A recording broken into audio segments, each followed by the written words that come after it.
Kyoto 1189. Benkei, a warrior monk of towering stature, had just finished his 999th duel. Across Japan, 9 dynasty samurai had fallen at his feet. Necks snapped, chests crushed, many dying with their swords still sheathed. In his hand now was a katana engraved with swirling clouds, and dragons the 999th sword. The blood was still warm, the grip slick, but Benkei didn't bother to wipe it clean. Only one remained, one final samurai. Somewhere in this chaotic Kyoto, the last man still unaware that death was already on its way. When Benkei killed him, the collection would be complete. 1,000 swords, 1,000 lives, 1,000 proofs that the noble warrior caste was far from invincible. They called him Oni no Benkei, Benkei the Demon. Not because he killed without mercy, but because he never stopped. Over 2 meters tall shoulders as wide as a temple gate, he moved like a living statue. A naginata strapped to his back, the blade from his last kill at his hip. Every strike he made was clean, precise, never wasted. No shouting, no flair. To him, combat was a task, not a performance. Benkei didn't kill for survival, nor did he serve any lord. He travelled from region to region, issued challenges, took swords, and moved on. No companions, no songs in his name. Some called him mad. Others said he was the embodiment of a decaying age. He himself couldn't remember why he started. Only that one morning years ago, after a bloodbath at Mount Hiei, he sat among the corpses and wondered how many of these men died for themselves, and how many died for a cause they never understood. The answer didn't matter, but from that day he began to count. 100, 200, 500, 999. Now he sat on the stone steps, the newly claimed sword resting on his lap. Its curve gleamed like a question stabbed into the earth. The previous owner lay nearby, young, well-trained perhaps, but had left his left flank exposed. Benkei didn't hate him, nor did he pity him. He had simply lost. The Kyoto sky dimmed. A breeze from the Kamo River carried the scent of damp soil and the faint clang of temple bells. A few priests peeked from behind the shrine walls but dared not approach. They had heard of Benkei. They knew better than to speak. Benkei stood hoisting the long pole weapon onto his back. His shoulders felt heavy, not from the steel but from the growing void inside. 1,000. A number that once seemed distant, now only one name away. Yet now, with only one fight left, doubt crept in. Not fear, but a deeper question. What comes after? No answer came. Benkei didn't expect one. He left the shrine, heading toward Gojo Bridge. Rumour had it a young samurai stood there each night playing a flute. Small-framed, always alone, quiet, carried a sword with a smooth black scabbard. No one knew where he came from. Some claimed he was a noble who'd fled his clan's rot. Others said he was insane. Some, when asked, simply shook their heads and said nothing. Benkei didn't trust rumours, but he trusted instinct. An instinct told him this one was different. One last duel, one last blade, and then perhaps he would stop. Or not, Benkei wasn't certain. But he knew one thing: if the flute player wasn't worthy, he would walk away just as he had walked away from many weaklings before. But if this man had something, even the faintest spark, enough to make Benkei take one more step, then he would die. And the 1,000th sword would be in Benkei's hands. Or something Benkei had never truly considered, perhaps he would be the one to lose. The thought made him press his lips tight. For the first time in years he felt his heart beat faster than usual. Not out of fear, but something akin to anticipation. It had been a long time since he had faced someone whose outcome he could not predict. The moon rose. The Kyoto sky was clear. Benkei stopped before the stone bridge leading to Gojo. From a distance, beneath a hanging lantern, the sound of a flute drifted through the night. A sombre melody. Steady. Unhurried. Not trying to impress. As if the player only needed sound to exist and left the rest to fate. Benkei slowed his pace. Gojo. On Gojo Bridge someone stood. Benkei halted. The white silhouette stood in the middle, back turned toward him. Left hand resting on the flute, paused midway, right hand hanging loosely. Light robes, hair tied high, no armour, no companions, no guards. Just one man, slight, slender, silent amidst the slumbering city. Benkei took a step closer. A breeze stirred, fluttering the man's sash. A black sword hilt peeked out. Plain, no gold, no gemstones. Like its owner, nothing superfluous. He spoke. "Are you a samurai?" The man didn't turn, but the reply was clear. "Are you the one collecting swords?" Benkei didn't answer. He only looked at the space between the man's back and the scabbard at his side. I heard you're seeking the last blade, the man continued. Seems you think it's mine. It's mine, Benkei said. I just haven't taken it yet. Then the man turned, a young face sharply defined, eyes alert but not cold. He looked straight at Benkei as if peering through a clear stream. No challenge, no deference, just unsettling calm. I'm Minamoto no Yoshitsune, he said. The name rang faintly in Benkei's mind. A Minamoto blood but not loyal to Yoritomo. Rumoured to have fought in a few skirmishes, unremarkable ones. Whispers said he was skilled. But no one had lived to confirm. The kind of rumour that came and went. Benkei said, I want to test you. Yoshitsune nodded. Drew his sword. No flourish. No ritual. He simply drew and tilted the blade slightly ready. Benkei stepped forward. 6 paces between them now. He raised his naginata. The tip aligned directly at the man's throat. No warning, no probing. Just a single slash across, powerful enough to tear through armour if there had been any. Yoshitsune didn't strike back. He simply leaned aside. The blade sliced past the edge of his robe untouched. No hiss, no resistance. The wind still flowed undisturbed. Benkei twisted, following with an upward slash aimed at the lower abdomen. No one had ever withstood this move. The man leapt, light as breath. Both feet left the ground for less than a second, and when he landed, the tip of his sword was pressed to the wrist that held Benkei's naginata. Benkei stepped back, not stumbling, not breaking form. He shifted his grip, changed the angle. From direct strikes he moved to hooked slashes, but every time he hit only empty space where Yoshitsune had just been or was about to step into. No clash of steel, no sparks, only breath. Benkei began to breathe heavier. His shoulders tightened. His stance grew heavier. He had fought for years but never had to adapt this much. The man wasn't stronger than him, but every time he struck the man was no longer there. 7 minutes passed, then 8. Benkei missed again. His spearhead struck the surface of the bridge. He pulled it up too slowly. When he looked up, the black blade was pointed straight at his chest. Unmoving, unshaking, just there precise as a period at the end of a sentence. Benkei froze. No one spoke. Yoshitsune pulled the sword back, slid it into its sheath. Without a word, he turned and walked off the bridge. Benkei didn't follow. He didn't look back either. He remained there for a long time, still holding the spear tilted to the side head, slightly bowed as if wondering was that real, or just a fleeting dream in the middle of the night. That night, Benkei didn't return to the temple. He sat beside Gojo Bridge, back resting against the stone railing, eyes wide open, watching the moon inch westward. The naginata stood upright beside him like a forgotten pillar. No one crossed. Only the sound of water beneath lapping rhythmically like a quiet laugh from someone who had already walked away knowing they had won. Benkei didn't sleep. His body was used to fatigue, but this kind of weariness was unlike any battle before. No wounds, no blood, but every muscle in his frame felt as though it had been taken apart and reassembled the wrong way. He didn't understand, and that was what he couldn't accept. At dawn, when the market at the end of the street just opened, they saw Benkei already standing at the head of the bridge. The spear still slung across his back, his gaze fixed straight ahead. No food, no greetings. He was waiting. No one came out, no one arrived. Evening fell, he was still there. Night returned, the moon rose again. But no flute played. Day 2, he came again. Day 3. On the evening of the 4th day, Yoshitsune appeared. Not from afar, not through the market, not turning from any street.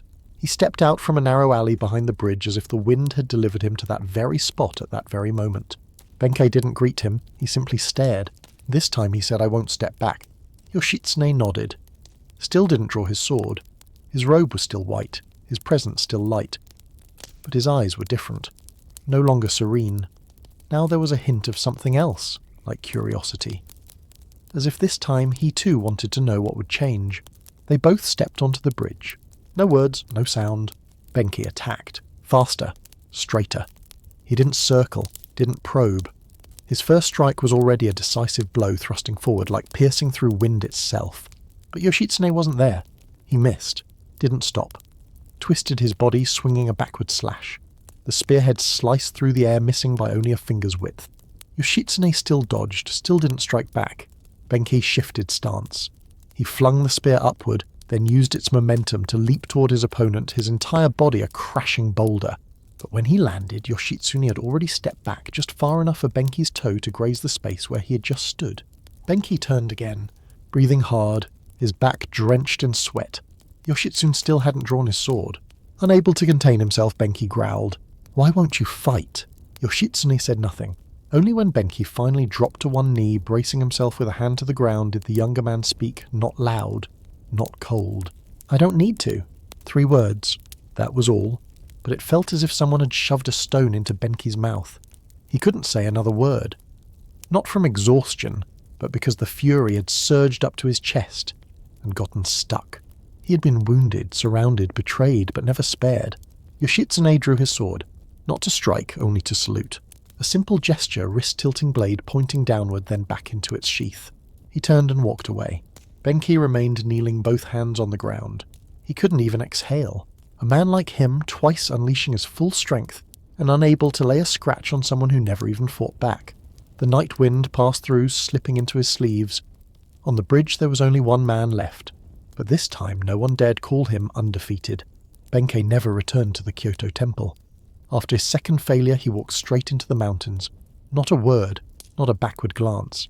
Those who once revered him, those who once spoke the name demon with awe and fear, now saw only a hunched figure walking into the ash-coloured dusk of autumn. On the mountain, Benkei placed his spear against a moss-covered rock and sat. 1 day, 2 days. By the 3rd day, hunger gnawed so deeply he finally understood this was no longer a wait to defeat someone.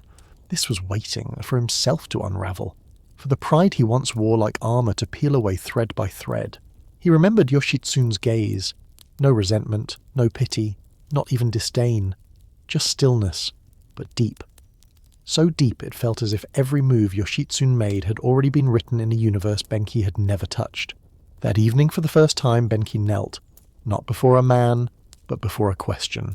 If strength wasn't enough, what made a sword worth keeping? The answer came slowly, like wind crawling along a cliff face. Loyalty, not toward anyone, but towards something he believed was right. When Benkei came down from the mountain, he stopped in front of a small wooden house on the outskirts of the old capital where Yoshitsune was staying. He didn't knock, didn't speak. He simply knelt. Yoshitsune stepped out. He didn't draw his sword, just stood there watching for a long moment. Benkei raised his head. "I'm not here to ask for another fight." Yoshitsune raised an eyebrow but said nothing. "I came," Benkei continued, "because for the first time I found someone worthy to follow." Yoshitsune remained silent, then turned and walked inside. The door stayed open. From that day on, people saw Benkei walking behind a man who wasn't tall, but every one of Benkei's footsteps landed like a hammer striking the earth. In 1180, the Genpei War erupted between the 2 most powerful clans in Japan, the Minamoto and the Taira. Yoshitsune, then only the younger half-brother of General Yoritomo, was ordered to lead the campaign against the Taira. Benkei followed, not as a bodyguard, but as the hand that held the bleeding. At the Battle of Ichintani, Benkei alone broke through a mountain pass, clearing the path for Yoshitsune's forces to charge down the cliffs into enemy camp. At Yashima, amid fire and arrows, Benkei shielded his commander while carrying him back to camp, his blood trailing from the wound in his shoulder with every step. At Dan no Ura, the battle that ended the war when the waters ran red with the dead, Benkei stood watch over the command ship, guarding every last breath of the man he had vowed to follow. When victory came, all glory was heaped onto Yoritomo's shoulders, but those who had fought at the front lines knew without Yoshitsune and the wild-bearded monk at his side, the white banner of the Minamoto would have fallen long ago. Benkei never told anyone why he chose to follow Yoshitsune. Some said it was regret. Others claimed he was enamoured by the beauty of someone who knew he was right, yet never claimed more than his due. But one night beside the fire after the war, a soldier once asked, "Do you ever regret trying to kill him?" Benkei stared at the flames, nodded.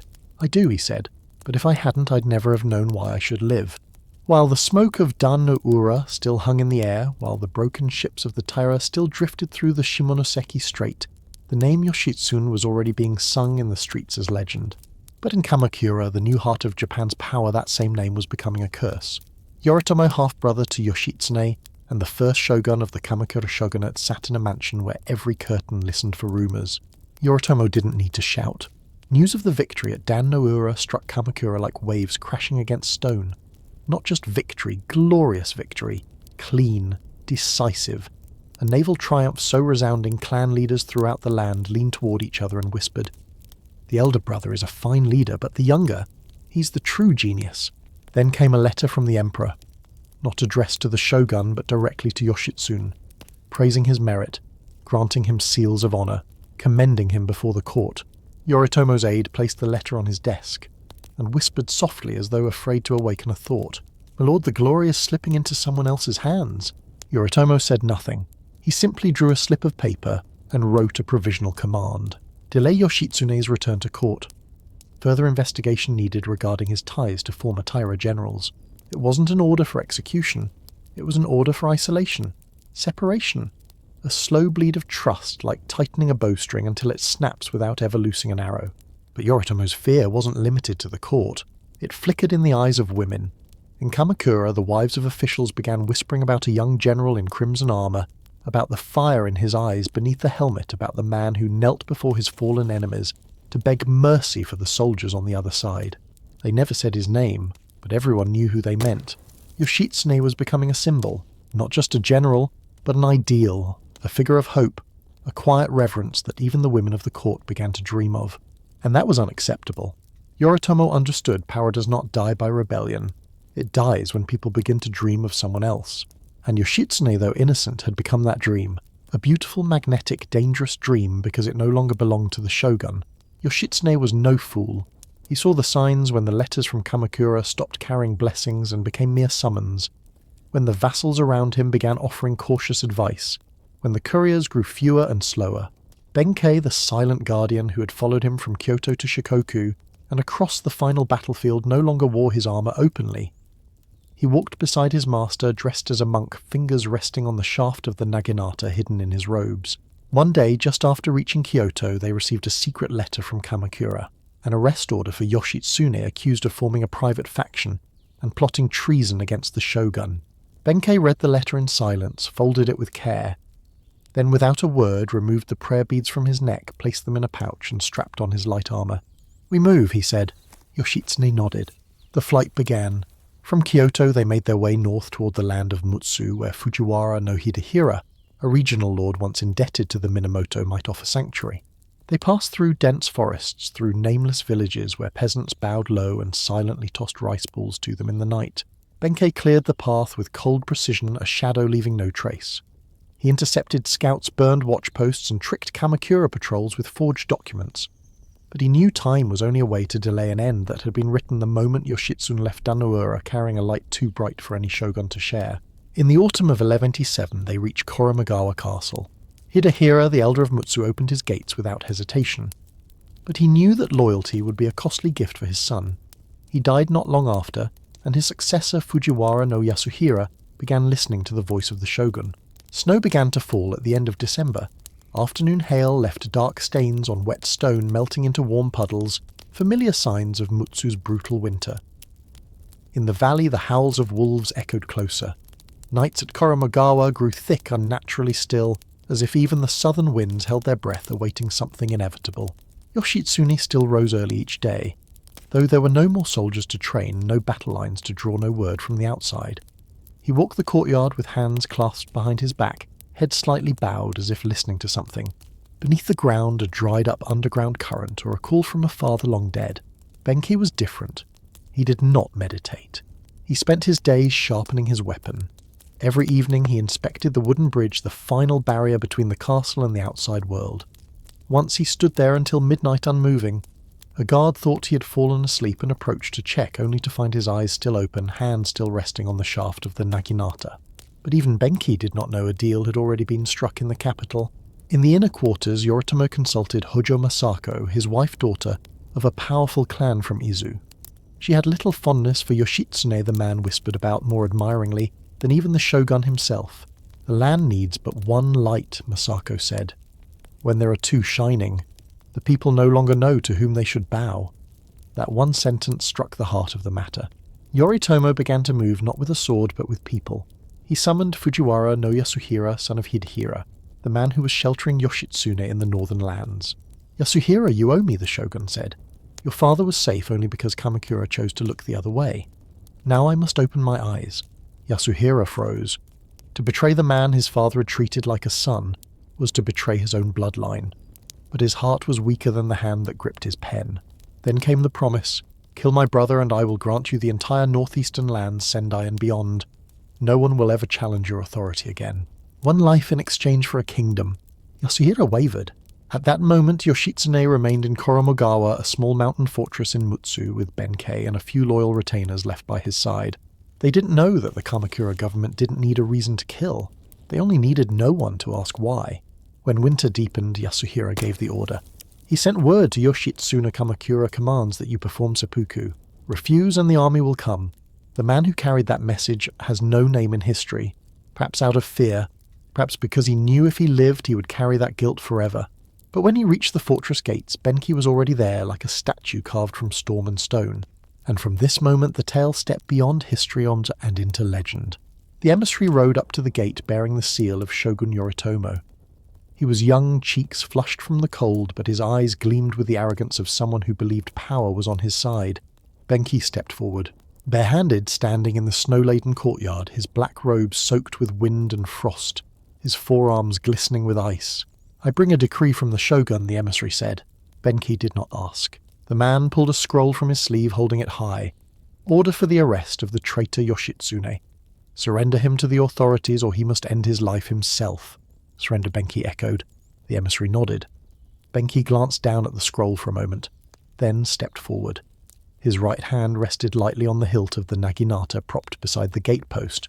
"You may turn back," he said. "This gate will not open." The emissary frowned. "I bring soldiers, the shogun's command." Benkei tilted his head. "Then tell your men," he said, "if they wish to pass this gate, they must first step over my corpse." No threats, no shouting, just a quiet statement of fact. There was a moment of silence.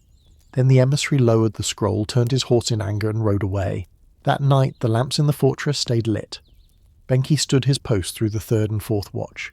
He didn't go inside, he didn't rest. By morning the snow had thickened. This time Kamakura's message came not as a scroll, but as a force of soldiers marching in with pikes and spears from the eastern hills.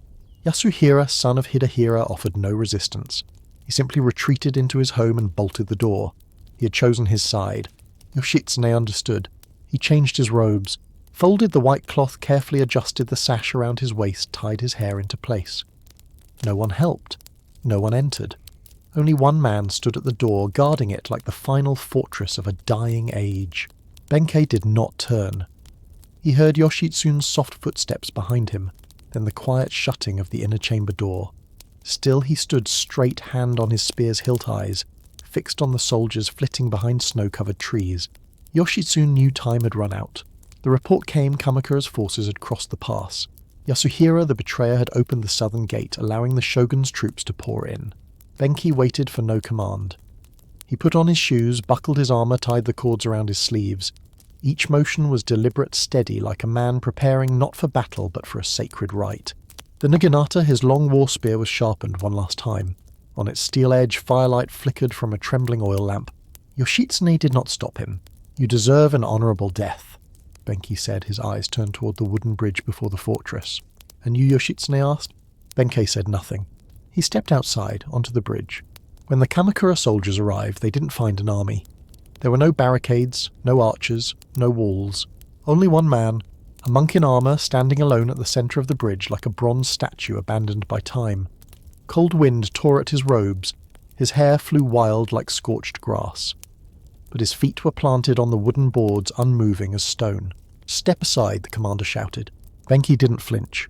"The shogun commands it. The traitors inside move or die." No reply. Benkei raised his spear. Not high. Not with flourish. But when he stepped forward, the front line of soldiers recoiled instinctively, as if they had glimpsed something no longer of this world. The spear turned, and Benkei began. 10 men, 20, 30.